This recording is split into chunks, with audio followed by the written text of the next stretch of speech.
I was obviously super proud of the group for the way they managed what was a truly bizarre day.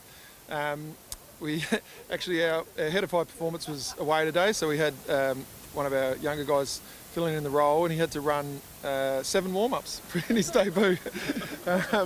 So yeah, it was clearly a really strange day. But that said, I thought obviously the first quarter we played some really strong footy.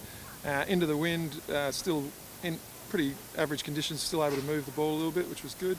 And then obviously after the torrential downpour, the second half was tough for both teams. It was basically, the ground was full of puddles, and it was just a grind. But to get the outcome was really significant for, particularly with some of the younger players in there, for them to experience that was pretty unique. What was your instructions to the players with regards to the weather and the conditions?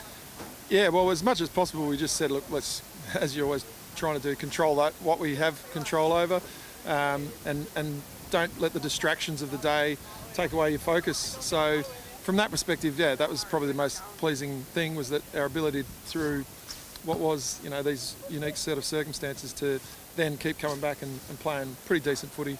As I say, the second half was just a grind from both teams. We were just, battling it out, but particularly the first half. Have you been involved in anything like that before? No, that was different.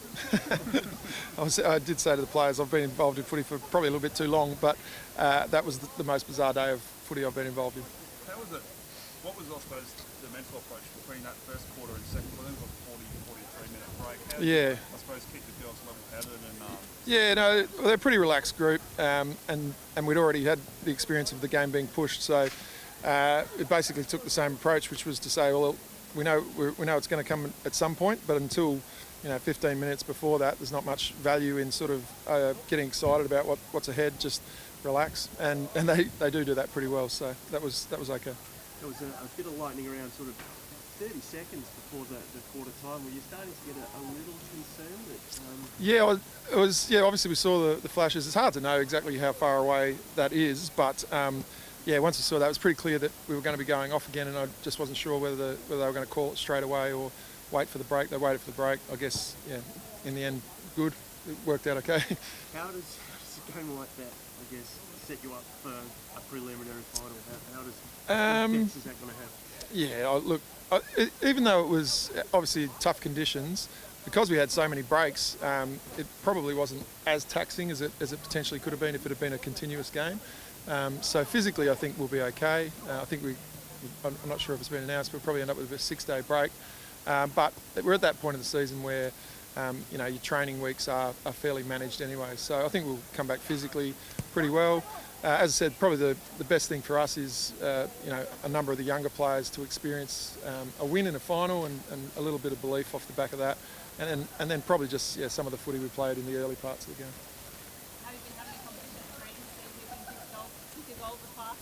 It was a nice moment. Yeah. Who's leading now? Still DP. Still DP. Oh, okay.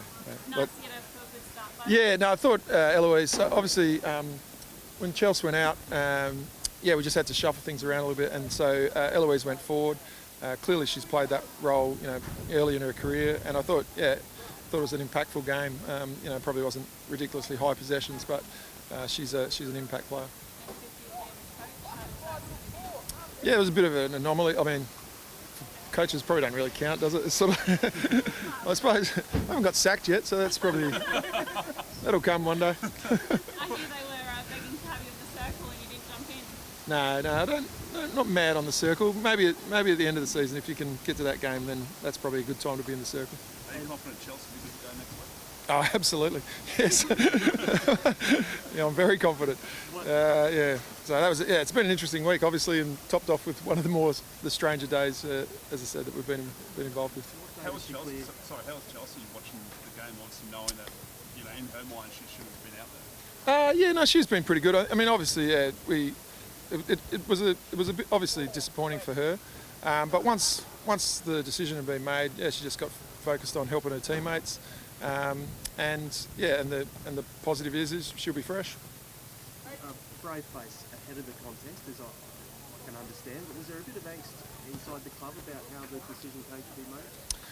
In the end, it's, as we said at the press conference, everyone's trying to do the right thing. So that's your starting point.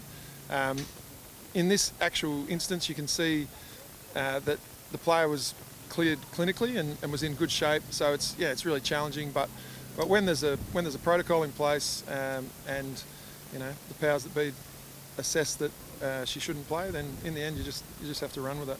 And how did the Lions loom as a prospect they had? Yeah, clearly. No, they were better than us in that game. We started okay up there, but their season has been, along with Melbourne, clearly the two dominant sides in the comp thus far. But you never know, eh? We'll see. What do you need to turn around or improve? We'd have to play a fair bit better than we did last time out. Their ability to get us on the outside, hurt us that day. But we've been working away. We feel as though we've played good footy in patches right throughout the season. We've probably just been a little bit inconsistent. We haven't been able to put 4 quarters of our best footy together. And if we don't put 4 quarters of our best footy together, we won't win next week. But what's to say we won't? Have you seen Caitlin Gould play a better game? I thought along with Patchy and maybe defenders, she was. No, she was great. No, she was really good. It was a tough call to go with one ruck. Obviously, the conditions played into that a little bit. But there's no doubt, having worked with rucks over a long period of time, there's no doubt that they thrive when they've thrown the responsibility of the sole ownership of that position. And I thought her game was really, really strong. I suppose even from the opening bounce that led that first goal and then throughout the whole game, she's thrown herself there. There's lots of contests, high work rate, aerially strong. It was a great game. Does that become a tough choice next week? It'll be really tough. We'll have to, as we said when we made the selection, it was a selection for today based on the opponent, based on the ground, based on everything, and that'll be exactly the same next week. We'll have to make the assessment of what's best for the team. It's certainly not a reflection of Montana's season. She had a really strong season. She's a young, developing ruck who's got amazing upside. But in the end, we'll just have to make a call as to what's the best balance for the team. And a clean bill of health, any injuries there? I believe it's clean, So we had plenty of time in between all the breaks to check them all out and kept them on the park.